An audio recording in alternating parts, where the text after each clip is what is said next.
Hello, আসসালামু আলাইকুম ওয়া রাহমাতুল্লাহি ওয়া বারাকাতু। Doctor Yunus speaking. কে বলছেন? আমি বাংলাদেশ থেকে প্রধান উপদেষ্টা বলছি। আপনি কে বলছেন? দয়া করে পরিচয় দিয়ে কথা বলুন। কে? ওয়ালাইকুম আসসালাম ওয়া রাহমাতুল্লাহি ওয়া বারাকাতুহু। স্যার আমাকে মাফ করে দেন স্যার। স্যার আমাকে মাফ করে দেন। আমাকে ক্ষমা করে দেন। আমা আমা আমা আমার মুক্তি চাই স্যার, মুক্তি। কে তুমি? তোমাকে তো আমি চিনলাম না। কান্নাকাটি করতেছো কেন? আর তুমি কিসের মুক্তি চাচ্ছ? তুমি কিসের মাপ চাচ্ছ? আমি তোমাকে চিনলাম না। পরিচয় দিয়ে তারপর মাপ চাও। কে তুমি? হ্যালো? স্যার, আমি হাসিনা বলতেছি দিল্লি থেকে স্যার। দিল্লি থেকে হাসিনা বলতেছি। আমা আমা আ আ আমাকে যে রায় দিয়েছে এই রায়টাও খারিজ করে দেন স্যার। আমি ক্ষমা চাই স্যার। ক্ষমা? কিসের ক্ষমা? কোনো ক্ষমা হবে না। বাংলাদেশের মানুষ তোমাকে কখনো ক্ষমা করবে না। যত মানুষের হৃদয় কাঁপাইছো, যত মানুষের চোখের পানি ফেলাইছো, যত মানুষকে উপরে পাঠাই দিছো, ফিরিয়ে দিতে পারবা? না। যদি ফিরিয়ে দিতে পারো তাহলে মাফ করে দেব। না পারলে ক্ষমা হবে না। ক্ষমতার টাকার গরমে নিজেকে ভুলে গিয়েছিলাম।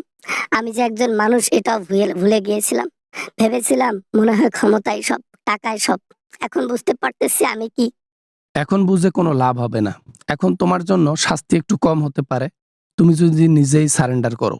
আর যদি তোমাকে প্রশাসন ধরে তাহলে কোনো স্যাক্রিফাইস হবে না তোমার জন্য। বাংলাদেশে যেতে চাই না। আমি চাই আরো বাঁচতে। আমি দুনিয়াটা ঘুরে দেখতে চাই।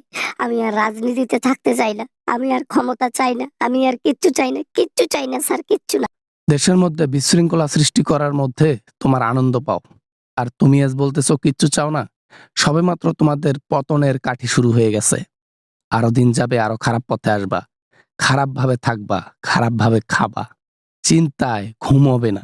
রাত্রে বেলায় শুতে পারবা না। অভিশাপ আছে না মানুষের। দরকার পড়লে স্যার আমি দেশের মানুষের পা ধরবো। তাদের আমি পা ধরে ক্ষমা চাইবো। তারপরও আমাকে ক্ষমা করে দেন। আমি যে ভুল করেছি আমি জানি ক্ষমার যোগ্য নই। তারপরও দেন আমাকে। দেশ থেকে অর্থ যদি নিয়ে যাইতা, তারপরও ভাবতাম যে ঠিক আছে, টাকা পয়সা ক্ষমতায় গিয়ে চুরি করছে, ঠিক আছে, ক্ষমা করে দেয়া যায়। কিন্তু যে অপরাধ করেছো সেটার ক্ষমা নেই। আমি এখন কোথায় যাব? কি করব?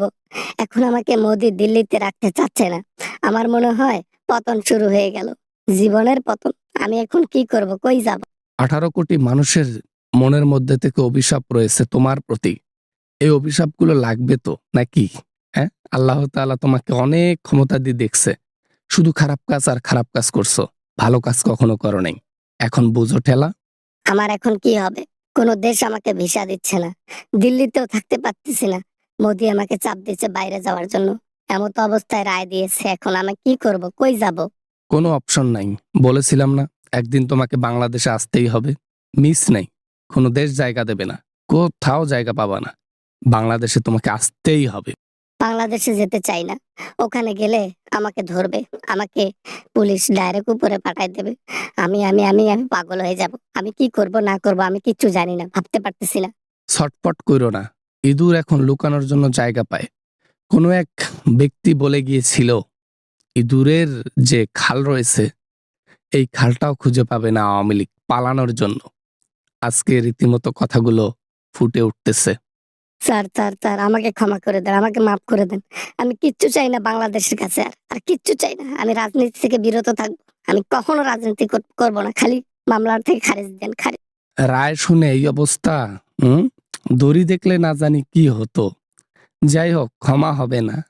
অপেক্ষা করতেছি, তুমি নিজেই বাংলাদেশে এসে ধরা দিবা। Hello sir, hello. ফোন রেখে দিছেন।